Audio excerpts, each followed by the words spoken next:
তো ভিউয়ার্স, আমরা এখন দেখব কিভাবে সাগর টেকনোলজিতে অ্যাকাউন্ট করা যায়। আপনি প্রথমেই প্লে স্টোরে চলে যাবেন আপনার, অথবা যদি কোনোখান থেকে লিঙ্কটা পান তাহলে সেখান থেকে আপনি প্রথমে অ্যাপসটাকে ইনস্টল করে নেবেন। তো আমি প্লে স্টোরে চলে আসলাম। আসার পর এখানে আমি সার্চ করব সাগর টেকনোলজি লিখে। তো সার্চ করার পরে দেখতে পাচ্ছেন প্রথমেই অ্যাপসটা চলে আসছে, লোগোটা খেয়াল রাখবেন। আর নিচে ফ্ল্যাক্সি সফটওয়্যার বিডি লেখা থাকতে হবে। তো এটাতে ক্লিক করে দিলাম। ক্লিক করার পরে এখানে ইনস্টল অপশন থাকবে, জাস্ট যথারীতি আপনারা ইনস্টলটা করে নেবেন।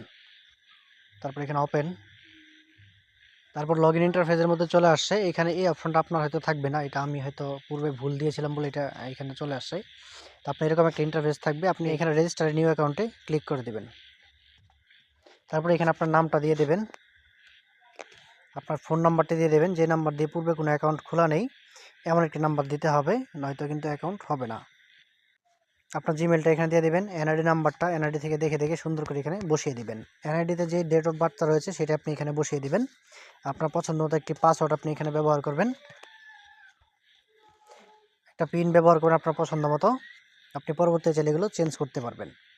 যদি অন্য কেউ আপনাকে অ্যাকাউন্ট খুলে দেয় তাহলে অবশ্যই আপনি লগ ইন করার পরেই এটি চেঞ্জ করে নেবেন। তারপর এখানে ডিভিশন, আপনি কোন ডিভিশন থেকে রয়েছেন সেটা আপনি সিলেক্ট করে দেবেন। আমি ঢাকা সিলেক্ট করে দিলাম। ডিভিশন সিলেক্ট করার পরেই নিচে চলে আসবে আপনার ডিস্ট্রিক্ট সিলেক্ট করার জন্য, এখানে ক্লিক করে আপনি জাস্ট আপনার ডিস্ট্রিক্টটাকে সিলেক্ট করে দেবেন। তারপরে এখানে উপজেলা, আপনার উপজেলা এখানে দিয়ে দেবেন। এখানে ক্লিক করে আপনার উপজেলাটা আপনি দিয়ে দেবেন। এখানে আপনার ভিলেজ বা এরিয়া, আপনি কোন এলাকায় থাকেন বা কোন এরিয়ায় থাকেন সেটা আপনি এখানে দিয়ে দিবেন। নিমনগর হাউস, এখানে আপনার নিজের নাম দিয়ে দিতে পারেন, কোনো সমস্যা নেই। তারপরে এখানে দেখবেন আপনি কোন অ্যাকাউন্টটা নিতে চাচ্ছেন সেটা। এখানে দুইটি অ্যাকাউন্টের অপশন রয়েছে, যদি এখানে অনেকগুলো অপশন থাকে তাহলে আপনি সেটা এখান থেকে নিতে পারবেন। তারপরে এখানে রেজিস্টারে নিউ অ্যাকাউন্টে ক্লিক করে দেব। ক্লিক করে দেওয়ার পরে এখানে সেভ অপশন আসতে পারে, আপনি পাসওয়ার্ডটা সেভ করে রাখলে পরবর্তীতে আপনি এই পাসওয়ার্ডটা বারবার দিতে হবে না। আমি নেভারে ক্লিক করলাম, আমি এটা আপাতত সেভ করছি না। তারপরে এখানে নাম্বারটা দিবেন, যে নাম্বার দিয়ে আপনি অ্যাকাউন্ট খুলেছেন সেই নাম্বারটা এখানে দিয়ে দিবেন। পাসওয়ার্ড আপনি একটু আগে যে পাসওয়ার্ডটা দিয়েছেন সেই পাসওয়ার্ডটা এখানে দিয়ে দিবেন। লগ ইনে ক্লিক করে দিবেন। লগ ইনে ক্লিক করার পরে আপনি এখানে এরকম একটা অপশন পাবেন, যে অ্যাকাউন্টটা খুলবেন সেখানে যত টাকা থাকবে এখানে সেই পরিমাণ অ্যামাউন্টটাই দেখাবে। তারপর এখানে ডু পে অপশনে ক্লিক করে দিবেন। ডু পে অপশনে ক্লিক করার পর আপনি কোন মাধ্যমে পে করে অ্যাকাউন্টটা খুলতে চাচ্ছেন।